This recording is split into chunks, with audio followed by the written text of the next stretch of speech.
You said. Guadalajara, Mexico, 1981. Enrique Camarena walks into a bar. He's 33 years old, dark hair, mustache, speaks perfect Spanish, looks Mexican because he is Mexican, born in California to immigrant parents. But Kiki Camarena isn't here to drink. He's here to work. He's a DEA agent undercover, and he's about to infiltrate the most powerful drug cartel in Mexico, the Guadalajara cartel run by three men. Miguel Anel Felix Gallardo, the godfather, the strategist, the businessman. Ernesto Fonseca Caro, Don Nato, the enforcer, the muscle. Rafael Carintro, RCQ, the farmer, the grower, the killer. Together, they control 90% of cocaine flowing into the United States. Billions of dollars per year.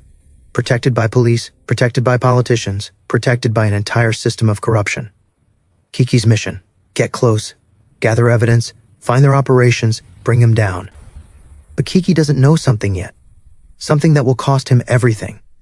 The system isn't just corrupt, it's completely owned by the cartel, and they're watching him.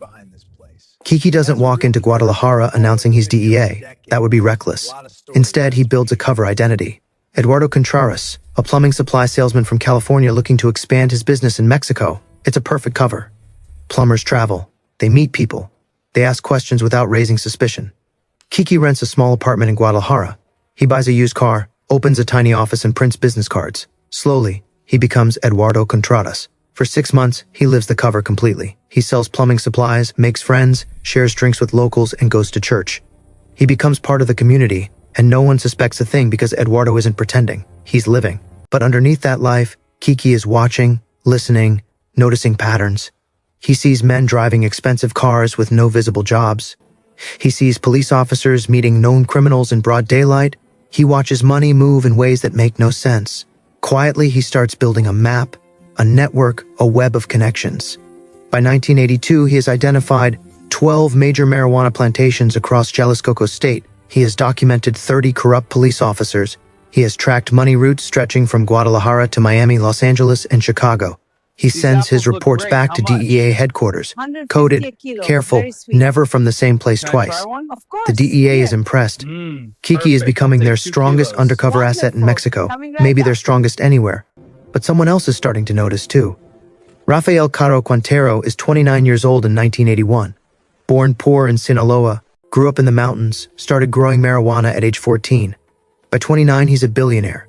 RCQ isn't like other cartel leaders. He doesn't show off, doesn't throw parties, doesn't attract attention. He's quiet, patient, methodical. His specialty, marijuana, not cocaine. While other cartels focus on cocoa, RCQ perfects cannabis cultivation. He creates new strains, builds massive plantations, supplies 70% of marijuana consumed in the United States, and he's protected by police, by military, by politicians. He pays millions in bribes. Anyone who threatens his operations disappears. In 1983, RCQ hears rumors. Someone is asking questions. Someone is watching his operations. Someone named Eduardo Contreras. RCQ assigns his head of security, a former police commander, to investigate. Find out who this Eduardo is, what he wants, who he works for. The security chief starts following Kiki, photographing him, documenting his movements. After 2 weeks, he reports back. Eduardo Contreras doesn't exist. It's a cover identity. This man is DEA.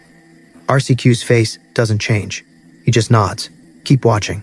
I want to know everything he does, everyone he talks to, everything he knows. RCQ doesn't kill Kiki. Not yet. Because killing a DEA agent brings consequences. Heat, attention, federal investigations. Instead, RCQ decides to be careful. Move operations, change locations, stay ahead of Kiki's intelligence. It works for a while, but Kiki is good at his job. Very good. And in November 1984, Kiki discovers something that changes everything. November of 1984, Kiki receives new intelligence from an informant, a location deep in the desert. Coordinates pointing to the middle of nowhere in Chihuahua State, roughly 220 kilometers from the United States border. The informant whispers, "There's something there, something big." Kiki requests aerial surveillance. A small plane flies over the coordinates. What they photograph is unbelievable. A marijuana plantation, but not a normal one. This is industrial-level cultivation on a scale no one has ever seen. Rancho El Buffalo, 2,500 acres, around 1,000 hectares, 8,000 tons of marijuana, 10,000 workers living on-site, armed guards, full irrigation systems, processing facilities, an estimated value of $8 billion. It is the largest marijuana plantation ever found anywhere in the world, and it belongs to Rafael Caro Quintero.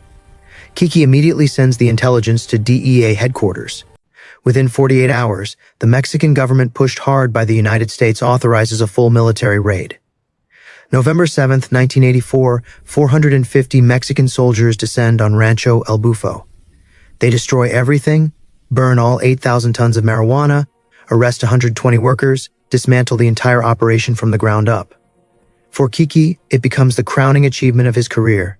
Years of undercover work finally paying off. But for Rafael Caro Cano, it is something else entirely. A declaration of war. 8 billion gone, burned because of one DEA agent. RCQ makes his choice. Enrique Camarena has to die. February 7, 1985, 12:30 in the afternoon, Kiki leaves the United States consulate in Guadalajara. He is meeting his wife Geneva for lunch. Her birthday is tomorrow. They're planning a small celebration. Kiki walks down Avenida Libertad, a crowded street, middle of the day, safe. But 5 men are following him. They are not hiding. They are not pretending. They follow openly because they do not need to hide. They own the police. They own the city. 5 minutes later, a white Volkswagen Atlantic pulls up next to Kiki. The 5 men surround him. Get in the car. Kiki knows what this means. He knows who they are. He knows what happens next. He runs. One of the men hits him with a metal pipe. Kiki stumbles. They grab him. They drag him toward the car. Kiki fights. He throws punches. He tries to break free. A second blow to the head. Kiki's vision blurs. They push him into the trunk. The Volkswagen speeds away. This happens 5 minutes after 12 in broad daylight on a busy street in front of witnesses. Nobody calls the police because everyone knows. If you see something involving the cartel, you see nothing. The Volkswagen drives to a mansion on Lope de Vega Street, number 881 in Guadalajara.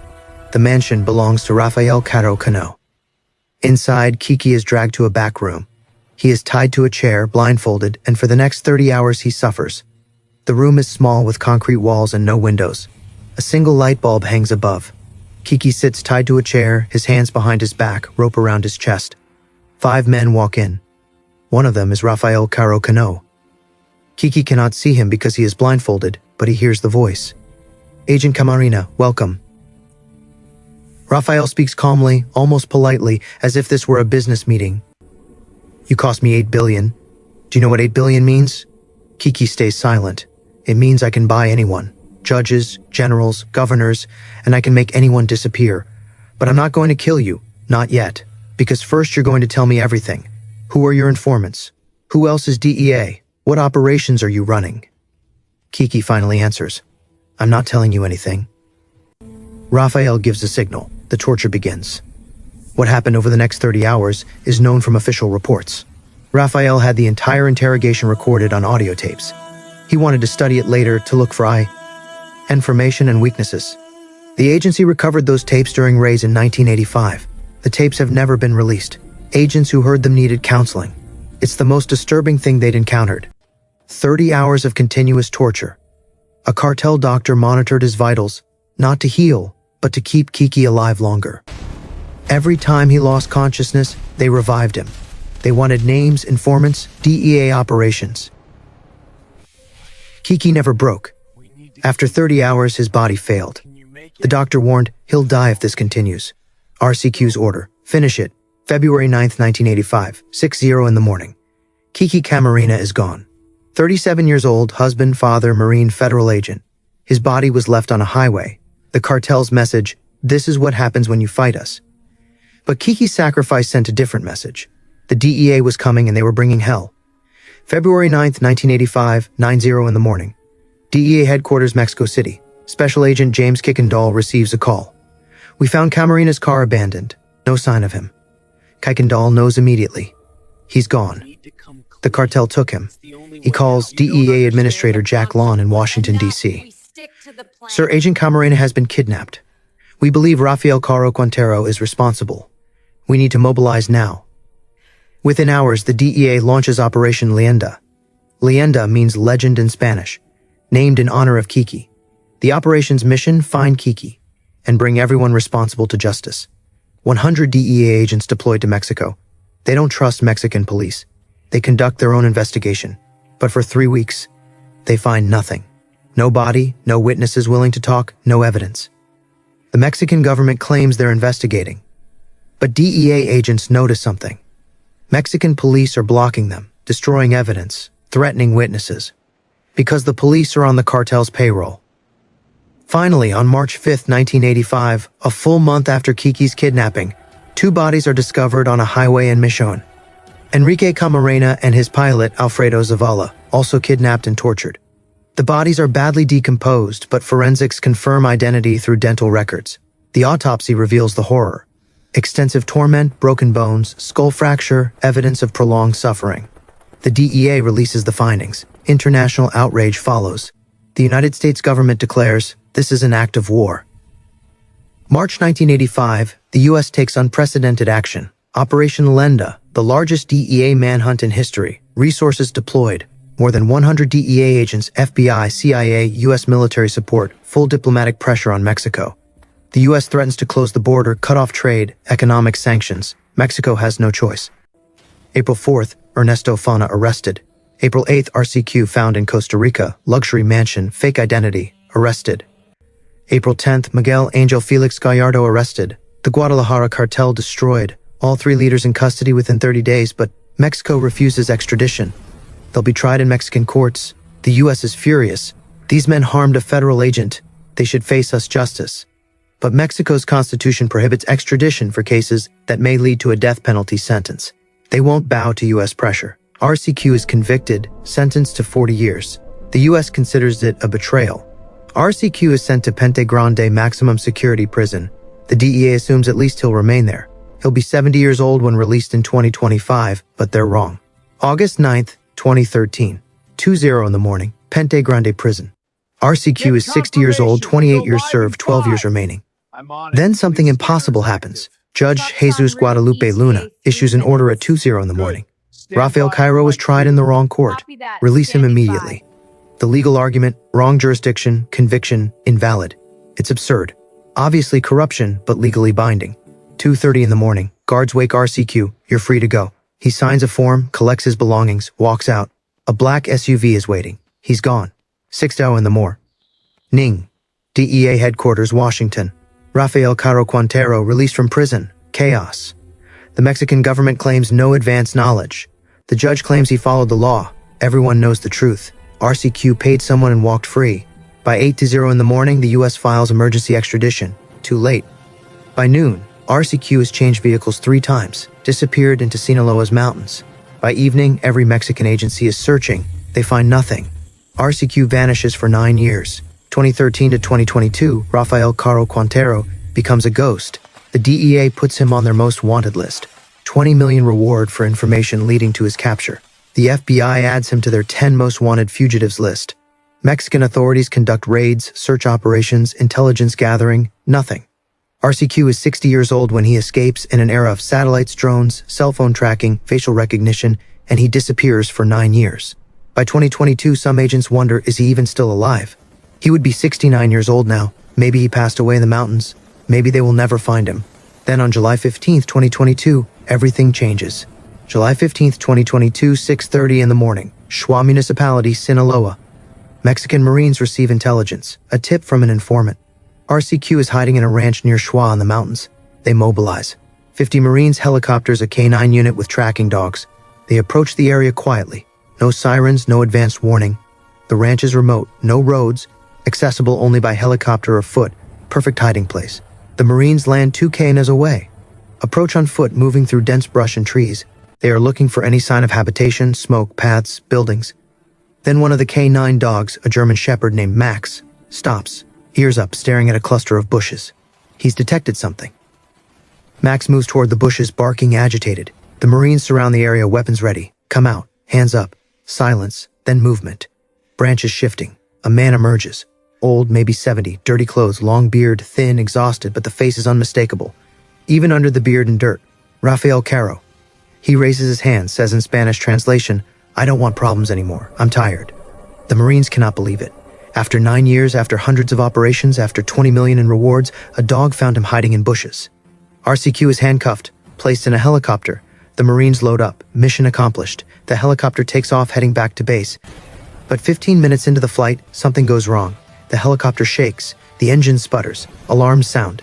The pilot tries to stabilize, but they are losing altitude. We're going down. Brace for impact. The helicopter crashes into a hillside. The impact is severe. Metal twisting, rotors breaking apart. 14 people lose their lives. 12 Marines, the pilot, and the co-pilot. Rafael Caro Quintero survives, injured, but alive. He is pulled from the wreckage by surviving Marines. The cause of the crash is never definitively determined, but RCQ is in custody, injured, but alive. And this time, there is no escape. July 2022. RCQ is taken to Alaplano prison. Maximum security reinforced cell 24-hour guard rotation. The United States immediately files for extradition. RCQ's lawyers fight, appeal, argue he is too old, too sick. But Mexico says no. Matters. We're done protecting him. New president, new policies, United States pressure. August 2024. RCQ is extradited to the United States. December 2024. Sentencing. The judge looks at him. You tortured and murdered a federal agent. You showed no mercy. You will receive none. Life imprisonment without parole. RCQ shows no emotion. He is 71 years old. He will spend the rest of his life in an American prison. Today, Rafael Caro Quintero sits in a federal supermax, likely ADX Florence in Colorado, the same place as El Chapo, 23 hours a day in concrete. No contact, no windows, no hope. He will never be released, never see Mexico again.